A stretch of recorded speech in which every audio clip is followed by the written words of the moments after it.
પ્રભુ ઈસુ ખ્રિસ્તના ગૌરવી નામમાં આજની પ્રેમી સલામ, જય મસીહ કી. Praise Lord, hallelujah. આજે આપણે બીજા બે પર્વત વિશે જોવાના છે, 17 અને 18મો પર્વત. 17મો પર્વત એ હોર પર્વત છે અને 18મો પર્વત એ અખીલા પર્વત છે. અને આ બંને પર્વતો વિશે બાઇબલમાં ટૂંકી નોંધ કરવામાં આવેલી છે. બહુ બધું એના વિશે કદાચ લખવામાં આવેલું નથી, પણ હોર પર્વત ગણનાનું પુસ્તક 20મો અધ્યાય 22થી 29માં છે. ગણનાનું પુસ્તક 20મો અધ્યાય 22થી 29. ઇઝરાયેલીઓ કાદેશથી નીકળીને હોર પર્વત પાસે આવ્યા. જ્યારે તેઓ રણિયામાં મુસાફરી કરતા હતા ત્યારે અલગ અલગ સ્થળોએ છાવણી કરી, એમ એમણે હોર પર્વત પર છાવણી કરી. અહીં પ્રભુએ જણાવ્યું કે હારૂન પોતાના પિતૃને સાથે મળી જશે, એટલે તે વતનના દેશમાં જઈ શકશે નહીં. અને મૂસાને જણાવવામાં આવ્યું કે અહીં હારૂનના વસ્ત્રો ઉતારીને તેના દીકરાને પહેરાવો અથવા તેના દીકરાને આપ, અને હારૂન ત્યાં મરી જશે એવી ભવિષ્યવાણી જાણે કે પ્રભુએ કહી. મૂસાએ બધાને દેખતા હોર પર્વત ઉપર ચડ્યો અને યહોવાના કયા મુજબ હારૂનના કપડાં કે હારૂનનો ઝભ્ભો ઉતાર્યો અને કહે છે કે એના પુત્રને પહેરાવવામાં આવ્યા. ત્યાં લખવામાં આવ્યું છે કે હારૂનનું મરણ ત્યાં થયું, અને હારૂનનું મરણ થયું ત્યારે ઇઝરાયેલ પુત્રોએ 30 દિવસ સુધી શોક કર્યો. 30 દિવસ સુધી તેઓએ કહે છે કે એના માટે શોક કર્યો. ગણનાનું પુસ્તક 33મો અને 39મું વચન. હારૂન હોર પર્વત ઉપર મરણ પામ્યું ત્યારે તે 123 વર્ષનો હતો. તેથી આ પર્વતને હારૂનનો પર્વત પણ કહેવામાં આવે છે, અને હોર પર્વત એ હારૂનનો પર્વત પણ કહેવાય છે.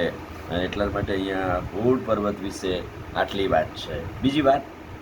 બીજો પર્વત એ હકીલા પર્વત, જ્યારે કાળું શિખર પણ કહેવામાં આવે છે, અને એની પણ નોંધ સમુએલના પુસ્તકમાં જ છે. પહેલો સમુએલ 23મો અને 19મું વચન.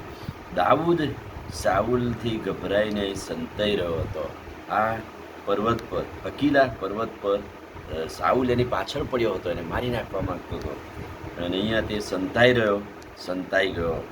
જો તમે પહેલો સમુએલ 24મો અધ્યાય અને 4થું વચન જોશો તો દાઉદે અહીં સાઉલના જબ્બાની કોર કાપી લીધી. સાઉલ ભર ઊંઘમાં હતો, એને શોધતો આવ્યો અને રાતવાસો કહ્યો, અને દાઉદે જો ધાર્યું હોત તો એના દુશ્મનને મારી નાખત અથવા તેને ખતમ કરી નાખત, પણ એ દેવના અભિષિક્ત ઉપર હાથ ઉગામવા માગતો નહોતો, એટલે નિશાની રૂપે એણે જબ્બાની કોર કાપી લીધી, એવું અહીંયા લખ્યું છે. ત્યાર પછી પહેલો સમુએલ 26મો અધ્યાય અને પહેલા વચનથી આગળ જોજો. જ્યારે સાઉલને ખબર પડી કે દાઉદ અહીંયા જ છે અકીલામાં, ત્યારે કહે છે કે ત્યાં ગયો અને એના સૈન્યએ પડાવ નાખ્યો, અને તેઓ સાઉલને એનું સૈન્ય એ દાઉદને શોધતું હતું મારી નાખવા માટે. પણ અહીંયા બાઇબલ એમ કહે છે કે જ્યારે સાઉલ અને એના સૈન્યને પ્રભુએ ભર ઊંઘમાં નાખ્યા, અને દાઉદ પણ ત્યાં ગુફામાં હતો, અને દાઉદ ત્યાં સાઉલની પાસે ગયો, અને ત્યાં પણ એને તક હતી આ બીજી વાર એના દુશ્મનને મારી નાખે, પણ એ કહે છે કે ના, આ પ્રભુનો અભિષિક્ત છે, હું એની સામે હાથ ઉગામી શકતો નથી. ત્યાં ભાલો અને પાણીનો ચંબુ હતો. સાઉલ જ્યાં ઊંઘતો હતો ત્યાં ભાલો હતો, હથિયાર હતું, તૈયાર હતું, પણ છતાંય દાઉદે એવું ના કર્યું. અને દાઉદે એ લઈને પોતાની પાસે લઈ લીધું અને પાછો આવ્યો, અને પછી સામેના પર્વત પર જેને હોકારો કર્યો, બતાવ્યું, અને સાઉલ જાગ્યો, અને સાઉલે કહ્યું આ તો દાઉદનો અવાજ છે. અને દાઉદે એને જણાવ્યું, પોતાની પાસે આવીને ગયો, જો મેં ધાર્યું હોત તો હું તને મારી નાખત, પણ હું દેવના અભિષિક્તને કરતો નથી. અહીંયા સાઉલને પસ્તાવો થયો, અને સાઉલે કહ્યું કે દાઉદ મારા દીકરા, તું મારી પાસે આવ, એને આશીર્વાદ આપ્યા. પણ દાઉદ એની પાસે ગયો, અને અહીંયાથી આ પર્વત પરથી બંને જણા છૂટા પડ્યા. આટલી વાત હોર પર્વત અને હકીલા પર્વતની વાત આવે છે. આમીન પ્રાર્થના કરી. ભલા પ્રભુ, આજે સવારે તમારા અદ્ભુત ને પવિત્ર વચનને માટે આભાર. વચનના પ્રકાશમાં અમને દોરો. આજનો દિવસ અમારા માટે આશીર્વાદિત કરો.